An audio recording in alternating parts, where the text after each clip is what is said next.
ॐ सच्चिदानन्दरूपाय विश्वोत्पत्त्यादिहेतवे तापत्रयविनाशाय श्रीकृष्णाय वयं नुमः।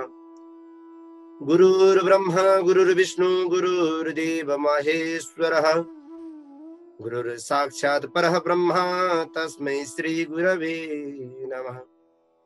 जेहि पर कृपा करहि जनु जानी कवियुर जिनर चावहि भानी मोरी सुधारी सुशव भांति जासु कृपा नहीं कृपा गाति। ओम हरे नमः। ओम परमात्मने नमः। कृष्ण चंद्र भगवान को जय हो, भागवत भगवान को जय हो, पुराण पुरुषोत्तम भगवान को जय हो। श्रीमद् भागवत महापुराण को चर्चा परिचर्चा सत्संग गर्दै गर्दै भगवानका अमुक लीलाहरू समाहित भएको श्रीमद् भागवतको एकादश स्कन्धको 10औं अध्यायको भगवत परिचर्चामा उपस्थित भइसकेका छौं। एकादश स्कन्धको यो 10औं अध्यायमा विषय भोग भनेका के हुन् र त्यसको सार्थकता के हो अथवा निरर्थकता के हो त्यो सम्बन्धी जानकारी यो 10औं अध्यायमा राखिएको छ। जाउँ हामीहरू पनि सुनौं विषय भोगको विषयमा रहेको यो जानकारी। श्री भगवान वाच, भगवान भन्नुहुन्छ कसलाई? उद्धवलाई भन्नुहुन्छ, मयोदिते स्वहितः स्वधर्मेषु मदाश्रयः वर्णाश्रमकुलाचार मकामात्मा समाचरे। मानिस मैले बताए अनुसार आफ्नो धर्ममा सावधान भएर मेरो शरणमा आउन सक्दछ, ध्यान गर्न सक्दछ, कामना रहित बन्न सक्दछ, बनोस् पनि म त्यो कामना गर्दछु। उसले वर्ण आश्रम कुल आचरणहरूलाई चाहिँ गरेर मलाई प्राप्त गर्न सक्दछ।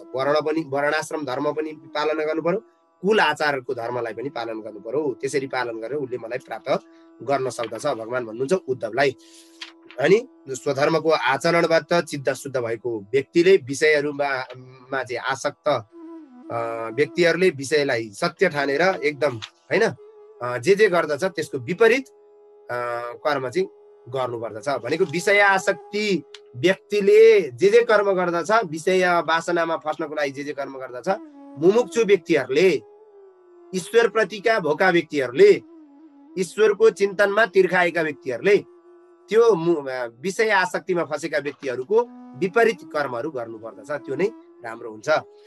एकदम जसरी सुतेको व्यक्तिले स्वप्नमा देखेका पदार्थहरू झुट्टा हुन्छन्, मनले गरेका कल्पनाहरू विचित्र खालका हुन्छन् र जुन व्यर्थ हुन्छन्, त्यस्तै गरी इन्द्रियको कारणले जन्मिएको भेदबुद्धि भएर संसारमा देखिएका खालका सबै कार्यहरू व्यर्थ नै बित्दछन्। ममा निष्ठा राख्ने व्यक्तिहरूले निष्काम भावले नित्य नैमित्तिक कर्म गरोस् र तर काम्य कर्मलाई पनि उसले मिलाएर गर्न पनि सक्छ, त्याग्न पनि सक्छ।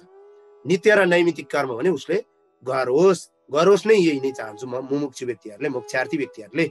यदि मुमुक्षु आत्मविचारमा चाहिँ प्रवृत्त भइसकेको छ भने उसले नित्य नैमित्तिक कर्मलाई पनि त्याग्न एकदम आदर नगरोस् त्यसलाई पनि त्याग्न सक्दछ। ऊ चाहिँ आत्मविचारमा चाहिँ प्रवृत्त भइसकेको छ भने। आत्मज्ञानी नभइकन चाहिँ त्याग्न मिलेन। ममा निष्ठा राख्ने व्यक्तिले यम नियम गरेका ती योगका चाहिँ उहरूलाई चाहिँ पालन गरोस्, यम नियम भन्ने उहरूलाई चाहिँ पालन गरोस्, आदरपूर्वक पालन गरोस् र मलाई यथार्थ रूपले बुझेका शान्त स्वभाव भएका मेरै स्वरूप भएका गुरुको उपासना पनि गरोस्। गुरुको उपासना गरेर, गुरुको चिन्तन गरेर, गुरुको सान्निध्यमा गएर एकदम ज्ञान आर्जन गरोस्। शिष्यले अभिमान रहित हुनुपर्दछ, कुटिलता गर्नु हुँदैन, आलस्य त्याग्नु पर्दछ, ममतालाई छोड्नु पर्दछ, गुरुमा दृढ प्रेम हुनुपर्दछ। गुरुमा दृढ प्रेम भयो भने मात्रै हुन्छ। चञ्चलता गर्नु हुँदैन, चञ्चलता हुँदै हुँदैन। तत्त्वको विषयमा जिज्ञासु हुनुपर्छ। अनावश्यक जिज्ञासु पनि, अनावश्यक व्यर्थ बोल्ने काम पनि छोडिदिनु पर्दछ र ईर्ष्या गर्नु हुँदैन। कहिले पनि ईर्ष्या गर्नु हुँदैन। व्यर्थमा बोल्ने बानीलाई छोडिदिनु पर्छ। पत्तर पत्तर बोल्ने बानीलाई छोडिदिनु पर्छ र व्यर्थमा नबोल्ने बानी चाहिँ बनाउनु नै राम्रो हुन्छ। स्त्री पुत्र घर जग्गा बन्धु बान्धव धन सम्पत्ति सबै वस्तुमा चाहिँ सुखको प्रयोजनको दृष्टिले हेर्दछ र सबै यो समान जस्तो व्यवहार गर्दैमा त्यो चाहिँ उदासीन रहनु पर्दछ। त्यसबाट चाहिँ सचेत रहनु पर्दछ। यसमा विषय भोगहरूमा चाहिँ घुम्दै पनि एकदम आफू चाहिँ निश्चित आफ्नो बिन्दु कुन हो त्यसको चिन्तनमा लागिरहनु पर्छ। जसरी जल्ने प्रकाशित हुने दाउराहरू भन्दा त्यसलाई जलाउने र प्रकाशित गर्ने आगो फरक हो, त्यस्तै स्थूल शरीर र सूक्ष्म शरीरको द्रष्टा जुन स्वयं आत्मा तत्त्व छ त्यो शरीरभन्दा भिन्न हो हैन। दाउरा भित्रै रहन्छ आगो हैन, दाउरा भन्दा भिन्न चिज हो आगो हो। त्यस्तै शरीर भित्रै रहन्छ आत्मा, तर शरीरभन्दा भिन्न चिज हो आत्मा चिज। त्यो शरीर सूक्ष्म शरीर र स्थूल शरीर दुईटैको भन्दा भिन्न चिज हो। जसरी दाउरालाई आगोले डढाउँछ त्यसै गरी आत्मा पनि शरीरभन्दा फरक छ। अनि दाउरा र आत्मा फरक भए के अरे दाउरा र आगो फरक भए जस्तै शरीर र आत्मा पनि फरक चिज हुन्। जसरी दाउरोभित्र रहेको आगोमा दाउरोको उत्पत्ति विनाश र एकदम ठुलो सानो अनेक गुणहरू त्यही देखिन्छन्, त्यसै गरी शरीरभित्र भएको त्यो आत्मामा पनि अनेक प्रकारका गुणहरू देखिन थाल्दछन्। शरीरभित्रका ती आत्माहरूमा पनि अनेक प्रकारका गुणहरू दोषहरू देखिन थाल्दछन्। त्यो चाहिँ दाउराभित्र रहेको आगोमा चाहिँ दाउरा सल्किँदाखेरि कहिले दाउरा आगो ठुलो बल्दिन्छ, कहिले सानो बल्दिन्छ, कहिले धिपधिप बल्दिन्छ, कहिले विनाश बनाउँछ त्यही आगोले हो। त्यस्तै हो आत्मा पनि शरीरको रूप धारण शरीरमा चाहिँ बसिसकेपछि कहिले ठुलो कहिले सानो कहिले ऊ देखेको त्यो मात्रै देखिएको मात्रै हो हैन। परमेश्वरको मायाको जुन परमात्माको चाहिँ मायाको गुणद्वारा नै यो सूक्ष्म शरीर र स्थूल शरीर बनेको छ। जीवको चाहिँ जन्म मरण संसारमा पनि स्थूल शरीर सूक्ष्म शरीरमा चाहिँ आत्मबुद्धि भएको कारणले उसले आत्माको यथार्थ ज्ञान गर्न पाउँदैन। आत्मा फरक चिज हो, शरीर फरक चिज हो भन्ने कुरा नबुझेसम्म आत्माको यथार्थ ज्ञान पाउँदैन। आत्मचिन्तन गर्नको लागि आत्मा र शरीरको भिन्नतालाई बुझ्नु पर्दछ। शरीरमा आत्मबुद्धि गर्नु हुँदैन। त्यसैले तत्त्वको जिज्ञासा गरेर शरीरमा रहेको शुद्ध साक्षी रूप शरीरदेखि भिन्न रहेको आत्मालाई राम्रोसँग बुझेर एकदम आत्मबुद्धिलाई शरीरमा चाहिँ आत्मबुद्धिलाई त्यागोस्, शरीरमा आत्मबुद्धि नगरोस्। गुरु अग्निवचनको चाहिँ जुन तलको अरणी जस्तो हो भने शिष्य अरणी त्यो अरणीको माथिको जुन दाउरो जस्तो हो। त्यसको भनिएको के हो भने त्यो बीचको मथन गर्ने काठ जस्तो हो। भन्नुको मतलब के हो भने जब गुरु त्यो अरणी गुरुमा चाहिँ शिष्य रूपी प्रश्नहरूद्वारा मथन हुन्छ तब आत्मज्ञान रूपी अग्नि प्रज्वलन हुन्छ। जब शिष्यले आत्मचिन्तनका प्रश्न गर्दछ माथिबाट चाहिँ माथिको त्यो अरणी मथन भएको आगो मथन गरेको देखेको छ तपाईँहरूले? दाउराबाट आगो निकालेको मथन गरेको होइन। तल एउटा दाउरा हुन्छ, माथि एउटा दाउरो हुन्छ होइन। ठाडो पारेर तलको दाउरो तेर्सो पारेर राखिएको हुन्छ। त्यो माथिको दाउरोले तलको दाउरोमा चाहिँ मजाले प्रेस गरेर चाहिँ त्यहाँ के अरे मथ्ने काम गरियो भने मदानीले चाहिँ मथ्ने त्यो जुन नेतीले चाहिँ तानेर मथ्ने काम गरियो भने बल्ल त्यो तलबाट चाहिँ आगो निस्किन्छ, त्यो बीचबाट चाहिँ आगो निस्किन्छ। भन्नुको मतलब शिष्यहरूले उचित प्रश्न उचित खालको जिज्ञासा गुरुको शुश्रूषा गुरुको बीचमा रहेर चाहिँ गरे भनेदेखि गुरु र शिष्यको प्रश्न र उत्तरको मथनबाट चाहिँ त्यो अग्निरूपी ज्ञान आत्मज्ञान निस्किन्छ। यही कुरा बताउनु खोजेको होइन। अति निपुण गुरुबाट प्राप्त गरेको त्यो विशुद्ध ज्ञानले एकदम कार्यरूप संसारलाई पनि निवृत्ति गरिदिन्छ। जुन ज्ञान गुण रूप छ त्यो गुणहरूलाई पनि डढाएर एकदम संसार रूपी जुन गुणहरूलाई पनि डढाएर उसले दाउरा रहित भएको आगो जस्तै ऊ शान्त भन्दछ र त्यो विशुद्ध गुरुबाट प्राप्त गरेको ज्ञानले उसले आफ्नो पाउने गतिलाई प्राप्त गर्दछ। हे उद्धव, यदि तिमीले कर्मका कर्ता सुख दुःखका भोक्ता जीवात्मा अनेक प्रकारका अनेक छन् भन्ने कुरा बुझेका छौ भने तिनको भोगस्थान विविध लोकहरू काल आगम होइन आत्मा पनि नित्य छन् भन्दछौ र भोग पदार्थहरूको लाई पनि त्यसको चाहिँ जुन नित्य मानेर चाहिँ यदि आकृतिमा भेदले ज्ञानले युक्त हुन्छ भने त्यस्तो चाहिँ त्यो बदलिन्छ भन्ने लाग्छ भने त्यो विकार नै भइरहेको जीवात्माको चाहिँ शरीर सम्बन्धको कारणले क्षण दिन मास होइन काल बस्ने त्यो बारम्बार त्यो जन्म मृत्यु आदिमा चाहिँ विकार भएको भन्ने बुझ्नु पर्दछ। त्यो विकार भइरहन्छ। यो संसारमा जति पनि कर्ता भोक्ता दुःख होइन सुख जति पनि यो भोगका पदार्थहरू छन् त्यो चाहिँ लोकान्तरमा हुने उहरू चाहिँ विकारहरू चाहिँ उत्पन्न भइरहन्छन्, नाश भइरहन्छन्। हे उद्धव, अनेक जीव चाहिँ मानको चाहिँ पक्षमा कर्मको कर्ता सुख दुःखका भोक्ता जीवात्माहरू चाहिँ स्वतन्त्र छैनन्, उनीहरू चाहिँ पराधीन भएका छन्। तिमीहरूलाई चाहिँ कुन चाहिँ विषयले चाहिँ सुख दिन्छ? सुखको लागि चाहिँ उनीहरू अनेक कर्म गर्दछन्। कर्म गर्ने क्रममा उनीहरूले गरिने जति पनि कर्मद्वारा उनीहरूले दुःखै पाइरहेका छन्। विषय संसारमा दिने कुनै पनि त्यो विषय रूपी सुखले पूर्णतः सुख दिँदैन, त्यो दुःखैको कारण हो। न देहिनाम सुखम कश्चित विद्यते विदुषामपि। यो शास्त्रीय कर्ममा चाहिँ कुशल भएका विद्वानहरूलाई सुखै सुख हुँदैन, मूर्खहरूलाई दुःखै दुःख पनि हुँदैन। किनभने सुख र दुःख प्रारब्धवश, जुन प्रारब्धमा जे छ त्यो प्राप्त हुने हो। सुखम दुःखम सबै यो प्रारब्धमा आफूले जे राख्दै आइरहेको छ त्यो अनुसार प्राप्त हुने हो। सुखै सुख पनि मान्छेलाई प्राप्त हुँदैन, दुःखै दुःख पनि मान्छेलाई प्राप्त हुँदैन।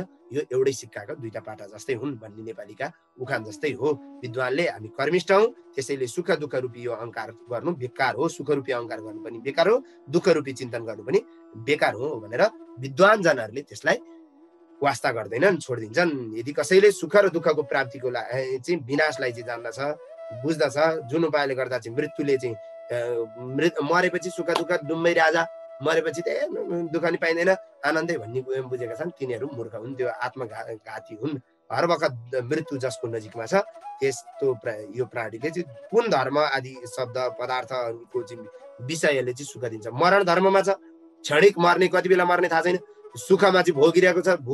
सुखैको लागि चाहिँ विषय भोगमा चाहिँ तल्लीन भएको व्यक्तिले उसले बुझ्न सकेको हुँदैन। त्यो विषय रूपी सुखले चाहिँ आनन्द दिँदैन, सुख दिँदैन। जसरी वधशालामा मार्न लैजान लागेका प्राणीहरूलाई चाहिँ माला चन्दन आदि साधनहरूले सुख दिँदैन। अब मार्न लागिरहेको छ, माला लगाइदिन्छ, टिका लगाइदिन्छ, खान दिन्छ।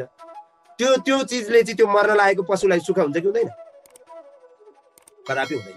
उसलाई त्यो मर्नबाट मुक्ति छुटकारा दियो भने मात्रै बल्ल उसलाई वास्तविक सुख प्राप्ति हुन्छ। हो, मान्छे पनि त्यस्तै हो होइन। मृत्यु धर्ममा छ, कति बेला मर्छ पत्तो छैन, तर विषय सुखमा चाहिँ डुलिरहेको छ। त्यो विषय सुखमा डुल्नु भनेको बेकार हो।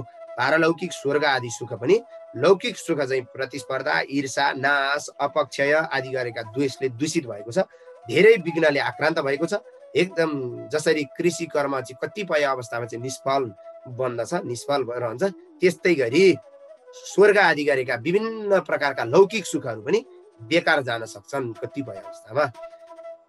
विघ्नहरूद्वारा नष्ट हुने याग आदि धर्महरूको अनुष्ठान आदि भयो भने त्यसद्वारा प्राप्त हुने जुन स्थानमा चाहिँ मानिस कसरी जान्छ त्यो पनि बताउँछु म, सुन्नुहोस्। यज्ञ आदिबाट मान्छेहरू कुन ठाउँमा पुग्छन् भन्ने कुरा बताउँछु म, सुन्नुहोस्। भनिसकेपछि यज्ञ गर्ने व्यक्तिले यो लोकमा यज्ञहरूद्वारा इन्द्र आदि देवताहरूको आराधना गर्दछ, स्वर्ग लोक जान्छ। मरेपछि आफ्नो कर्मद्वारा कमाएका ती स्वर्गीय भोगहरूलाई देवताहरू जस्तै गएर भोग्छ स्वर्गहरूमा होइन। आफ्नो पुण्यको प्रभाव प्राप्त भएको श्रेष्ठ मान्छे चाहिँ विमानमा अप्सराहरू सहित अत्यन्त सुन्दर सुन्दर शरीर धारण गरेर ऊ विहार पनि गर्दछ। गन्धर्वहरूले उसको स्तुति पनि गर्दछन् होइन। एकदम साना घाँटीका मालाले सुशोभित भएका होइन, घन्टीका मालाहरूले एकदम इच्छा अनुसारको चल्ने विमान, नन्द आदि गरेका उद्यानहरूमा चाहिँ ऊ एकदम अप्सरासँग घुम्दै घुम्दै घुम्दै घुम्दै आफूलाई पतनको मार्गमा लगेको उसले थाहा पाउँदैन। किन पतनको मार्गमा भन्यो भने छडे पुण्य मर्त्यलोकी विसन्ति, यानि कि त्यो आफूले गरेको पुण्यको भोग हुन्जेल त्यो स्वर्गमा चाहिँ सुख पाउने हो, देवता जस्तो घुम्न पाउने हो। जब पुण्य स्वाहा हुन्छ अनि आहा बर्बाद भन्यो, इन्द्रले लात्ती हानेर पठाइदिइहाल्छ। त्यस्तै हो चाहिँ होइन। आफ्नो पापको भोग नर्कमा पनि बसिरहनु पर्दैन, स्वर्गको सुखको भोग पुण्यको भोग स्वर्गमा पनि बसिरहनु पर्दैन होइन।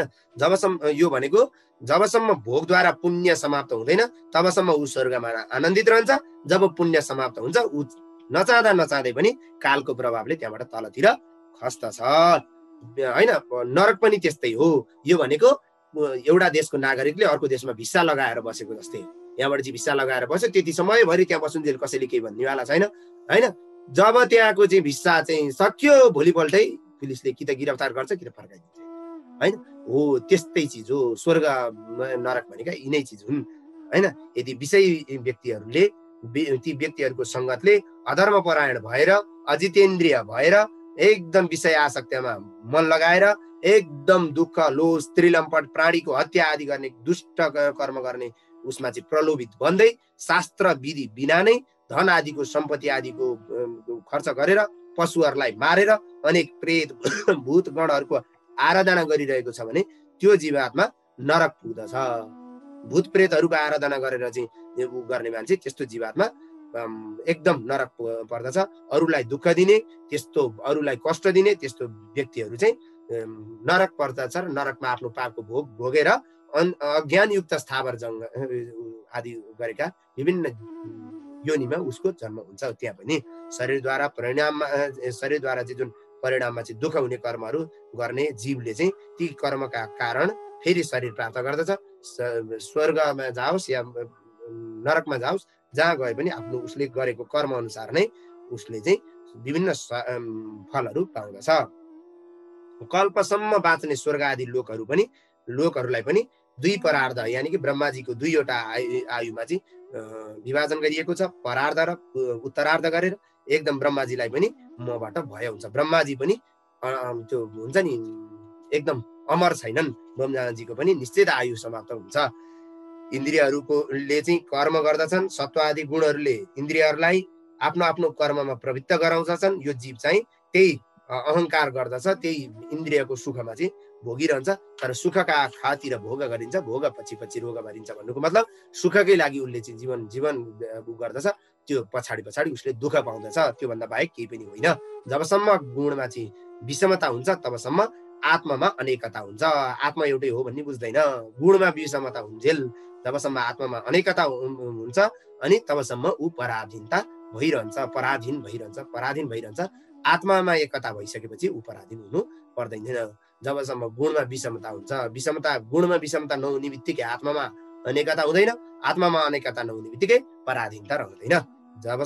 जहिलेसम्म यो जीव चाहिँ परतन्त्र छ तबसम्म यसलाई ईश्वरबाट पनि भय हुन्छ। ईश्वरदेखि उसलाई डर लाग्छ, ए ईश्वरले यस्तो गर्छन्, स्वर्ग जाने नरक जाने उसलाई चाहिँ डर लाग्छ।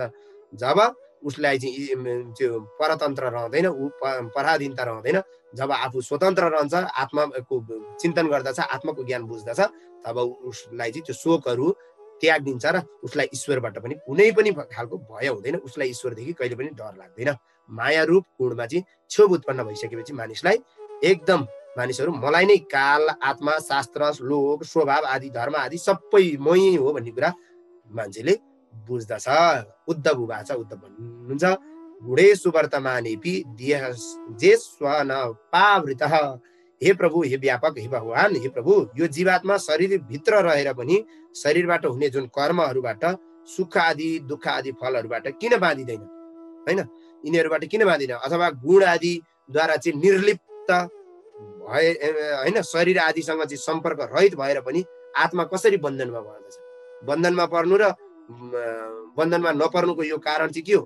बद्ध वा मुक्त के भन्ने, कथम वर्तेत विहरेत, होइन, बद्ध अथवा मुक्त जीवात्मा कसरी रहन्छ, बद्ध जीवात्मा कसरी रहन्छ, मुक्त जीवात्मा कसरी रहन्छ, यसले कसरी विहार गर्छ, के लक्षणद्वारा चाहिँ यिनीहरूलाई चिनिन्छ? बद्ध भनेको कस्तो हो, मुक्त भनेको के हो, यसले के खान्छ, के त्याग गर्छ, यो कसरी सुत्छ, कसरी उठ्छ, कसरी बस्छ, कसरी हिँड्छ, बद्ध र मुक्त जीवको बारेमा चाहिँ मलाई बताउनुहोस्। हे अच्युत, हे प्रभु, प्रश्नको मर्म बुझ्ने हे प्रभु, एउटै आत्मा अनादिकालदेखि गुणको संसर्गले गर्दा नित्य बद्ध जस्तो लागिरहेको हुन्छ, फेरि असङ्ग हुनुको कारणले नित्य मुक्त जस्तो पनि लाग्दछ।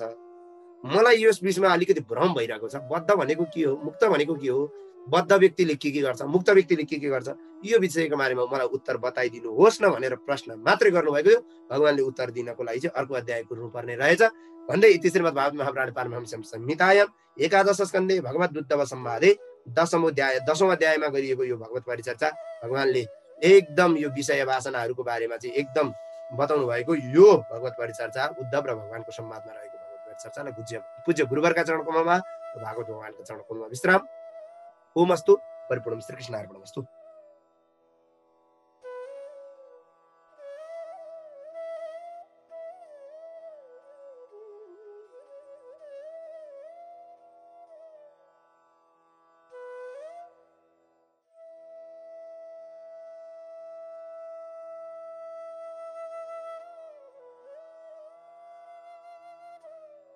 यस्तै भिडियोहरूको लागि हाम्रो च्यानललाई सब्स्क्राइब गर्नुहोस् र फर्स्टमा भिडियो हेर्नको लागि बेल आइकनलाई अन गर्नुहोस्।